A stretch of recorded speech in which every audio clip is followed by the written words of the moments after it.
Smash Daily here, 4 to 6 p.m. Monday through Friday. WBGZ 107.1 FM. The Big Z. Always turn you on to good stuff. And I'm going to turn you on to, everybody talks about as we come out of this COVID period, everybody talks about the restaurants and talks about the old folks' homes and all these other operations. But, there's other things out there that are coming out too as far as getting out of this COVID thing. And one of those things is the martial arts folk.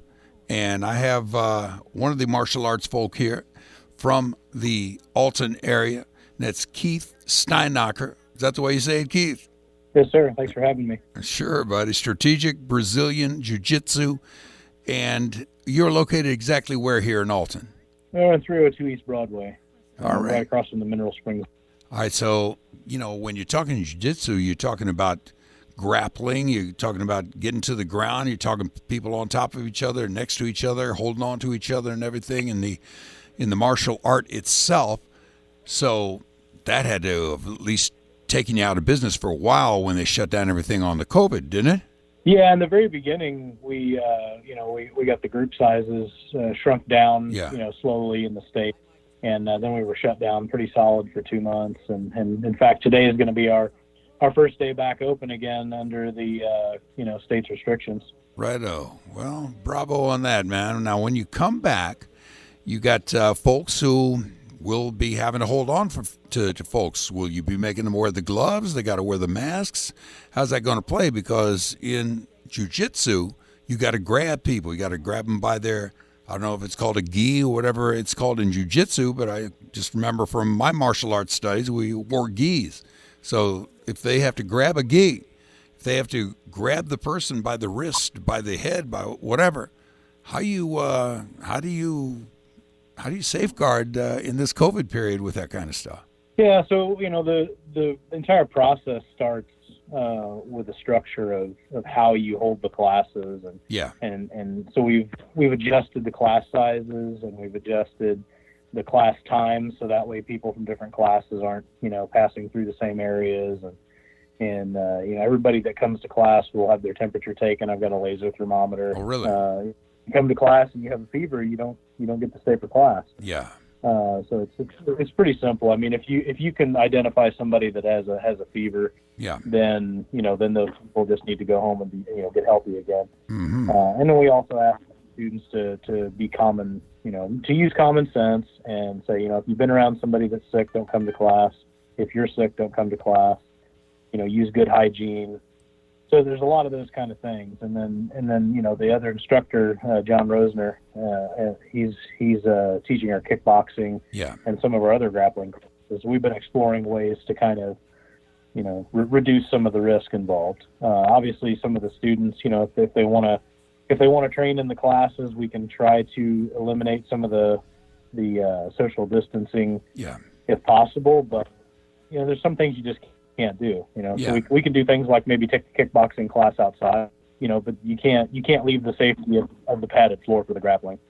Martial arts in today's society, especially post-COVID, if you want to call it that, and now as we get into whatever this next segment of the history of the United States is, based on what we've seen over the last few days, man, jiu-jitsu, the defensive martial arts, people ought to be thinking along those lines just for the sake of making sure that they know how to, just to use the term, fight, grapple, if the need should come. There's actually a big push in the Brazilian Jiu-Jitsu and grappling community right now. They're reaching out to police officers and departments all across the country and trying to, let them know that we're here. And some of them, in a lot of cases are offering discounted programs or free programs for police officers because it's proven to reduce the need for, upgraded force. Yeah, they don't have to increase the force with tools if they can handle things in other ways. Yeah, because if you can take a man, woman, or beast to the ground and subdue them therein, then you got yourself a lot less hassle than could be if you have to use your baton or some other form of defense, So Keith, let me ask you real quick. the municipalities that you are putting forth training for their police officers, their first responders, whatever the case may be, how they taken to it? Well, normally we teach through the state of Illinois, and they're usually pretty well attended. The problem is the state has cut a lot of funding, and even when we've reached out to the local communities, police officers generally don't have a lot of time for training because of their work schedule. Yeah. And if something's tried to be put on, I get the impression that the municipalities don't really just jump at it, just saying, "Hey, yeah, come in, let's do some training." Yeah. We'd like to see a lot more of that because it could really benefit them and make their job safer and easier. Exactly. How about jiu-jitsu for the modern day woman? How important is it for her? Well, whenever the Elio Gracie and his family originally, worked this out and kind of imported it from Japan, they did it in a way that a smaller, less athletic person could fight a bigger, more athletic person and still come out on top using leverage. So it's a big force multiplier, and it's something that works great for women. The trouble is that a lot of women have they don't like personal space being invaded. Yeah. Which is something that is designed to help counteract, but at the same time, it's also difficult for people that have personal space issues to want to start it to begin with because of that same issue. Yeah, I'm just thinking, listen to you talk right here. Oftentimes they have, classes for women. How about just a thought? And Keith Steinacher, let me ask you, man, maybe instead of, classes for women to defend themselves, how about classes for husbands who need defense against their wives? Anything thought-wise to that, sir? Well, we've not considered that, but I think that usually for husbands, it's just best to kind of back off. I guess kind of back off is what the best way to, just based on my own experience. But then again, I am but a man.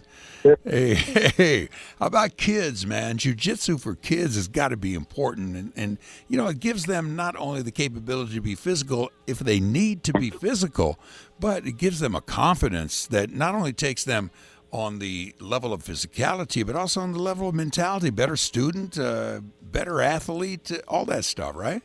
Yeah, I think the main thing, aside from the physical aspects of it, is that kids learn to, and even the adults, everyone learns to accept failure, because you fail an awful lot early on. You get used to losing, so that way you learn to lose with some dignity.